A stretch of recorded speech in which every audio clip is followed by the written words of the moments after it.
This video shows how to make a leather card wallet with a line 24 snap closure in the lid.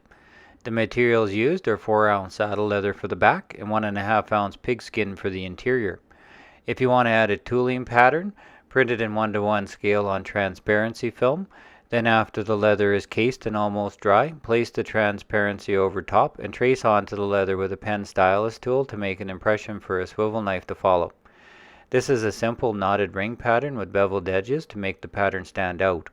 A stylus with a smooth spoon-shaped tip works well to smooth out the uneven tooling marks, then allow to dry. The leather needs to be bone dry before punching your stitching holes, or the holes might move or tear, and leave the reverse holes on the front to be punched through after the sides are glued together. Then add color. Echo Flow Yellow and Charcoal Black are used here. When the color is dry, skive down the edges and attach 3/4 inch leather circles to mount the line 24 snaps on, and glue in the pigskin lining. You want to make sure all the air bubbles are smoothed out, including around the snap mounts.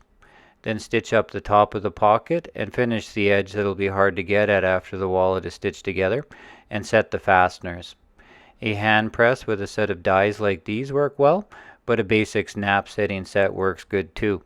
Then stitch up the wallet, finish the edges, and apply a little conditioner to make the wallet soft and supple.